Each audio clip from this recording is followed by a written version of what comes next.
नमस्कार मंडळी, स्वागत आहे तुमचं आमच्या यूट्यूबच्या चॅनलमध्ये. मंडळी, हा व्हिडिओ आहे लातूर जिल्ह्यातील देवणी तालुक्यातील बांबळे गावचा. काशीनाथ गायकवाड यांचा बैल वीज कोसळून दगडाला दुसरा बैल खरेदी करण्याची ताकद नसल्याने नागराच्या दुसऱ्या बाजूला चक्क पत्नीला झुपावं लागलं. ही विदारक स्थिती आहे. अन्नदात्यांनी देशाचं पोट भरावं यासाठी राबणाऱ्या अन्नदात्याच्या कुटुंबाला जनावराची जागा घ्यावी लागत असेल तर केवळ दुःखदच नाही तर अत्यंत वेदनादायी आहे. स्थानिक अधिकारी, लोकप्रतिनिधी, मंत्री महोदयांनी या घटनेची त्वरित दखल घेऊन या कुटुंबाला विशेष बाब म्हणून त्वरित मदत मिळवून द्यावी, ही विनंती आमची.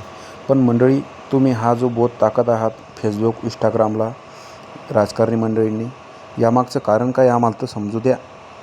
तुम्ही हा जो बोध टाकत आहात की यांना बैल खरेदी करून द्या, काहून तुमच्याकडून एखादा बैल खरेदी होत नाही का? 10 पिढ्या बसून खाता येईल एवढी इस्टेटी कमवल्या तुम्ही. हे कोण आमदार खासदार ही मंडळी नुसत्या पोस्ट टाकत आहे, यांना बैल खरेदी करून द्या. ह्याने एवढ्या कोटी रुपयाच्या गाड्या घेतात आणि एक तुम्हाला बैल यांना खरेदी करून देता येत नाही का? नुसते व्हिडिओ टाकायचे लांब आणि नुसत्या गप्पा टाकायच्या. काहून यांनी केलं तुम्ही केलं तर काही वाही आहे का? तुम्ही सत्तेत असले की हे तुमच्या पोस्ट टाकतात विरोधात, आणि तुम्ही सत्तेत नसले की हे तुम्ही त्यांचे पोस्ट टाकता विरोधात. इतका जाब विचारल्यापेक्षा स्वतः जायचं बाजारला, बैल घेऊन द्यायचा. तुम्हाला असं वाटत नाही का तुम्ही पोस्ट टाकूनच लोकांचं फक्त मनं जिंकायची? खरोखर आता दिसत आहे हा माणूस स्वतः नांगरण्यासाठी व करण्यासाठी बैलाचा मेळ नाही तर बायको झोपली, आणि तुम्ही स्वतः व्हिडिओ हा पोस्ट करत आहात. किती निर्लज्ज लोक म्हणावं लागतील तुमच्यासाठी. एका बैलाची 40 ते 50 हजार किंमत असेल किंवा 30,000 असेल तर तुम्ही 1 लाख रुपये त्यांना मदत का नाही देत? तुमच्याजवळ आडमाप पैसा आहे, कोटी रुपये, अब्ज रुपयानं पैसे. ईडीच्या चौकशा तुमच्या घरावर येतात, मग पैसा तुमच्याजवळ कमी आहे का? तुम्ही निष्ठ्या पोस्ट टाकायच्या भावनेक यांना बैल घेऊन द्या आणि गाय घेऊन द्या. जर तुम्हीच त्या जागी गेले आणि एखादा बैल घेऊन द्याला तर लोक तुमचंही कौतुक करणार नाही, अशातला भाग नाही. तुमचं पोट भरून कौतुक करतील, कारण लोक म्हणतील या बाकीच्या राजकारणापेक्षा हा माणूस वेगळा आहे. पण तुम्ही बी त्याला सोबते झाले तिळाळ गुळ सारखेच. लोकांच्या पोस्ट टाकत आहात नुसत्या याच्या फेसबुकला, इंस्टाला, यांनी बैल घेऊन द्या, गाय घेऊन द्या. तुम्ही का नाही त्यांना घेऊन देत? तुम्ही बी त्यांच्यासारखेच आहात ना. जेव्हा तुम्ही राजकारणामध्ये जाता, तुम्ही आडमाप पैसा कमवता आणि विरोधक टिपल त्यांच्यावर टीका करण्याचा पोस्ट करतात. मग तुम्ही पोस्ट केल्यापेक्षा स्वतः त्या गावाला जा, भेट द्या, एक बैल घेऊन द्या. बैलाची किंमत काही जास्त नाही काय तुमच्या गाडी घेतली. तुमच्या गाड्या तरी आमच्यासाठी एक जर तुम्ही गाडी घेऊन दिली तर आमची जिंदगीभरची कमाई. तुमच्यासाठी तर कोटी 50,000 कोटीच्या गाड्या डायरेक्ट 50 लाखाची एक फॉर्च्युनर, टोयोटा, ज्या म्हटल्या त्या गाड्या. शेतकऱ्याची व्यथा ही कळाव कोणाला? त्याला खत भरून द्या, बिया भरून द्या.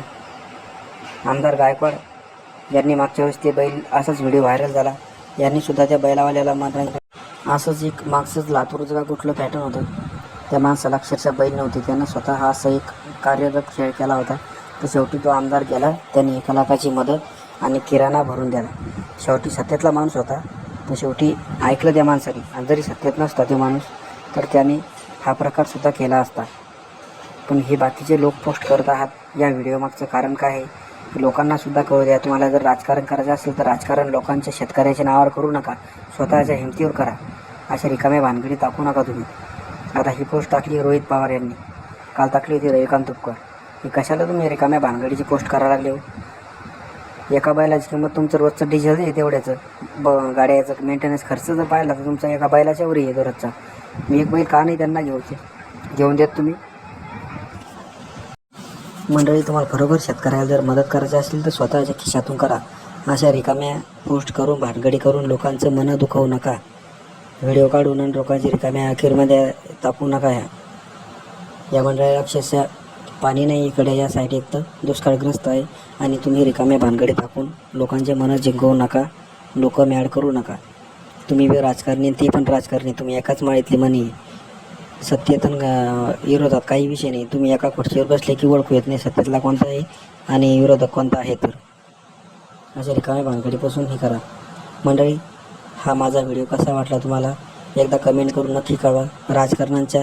राजकारणी जी मंडळी आहे त्यांच्या हे मनात असे काही वाटत असेल त्यांनी कमेंट करून कळवा. धन्यवाद.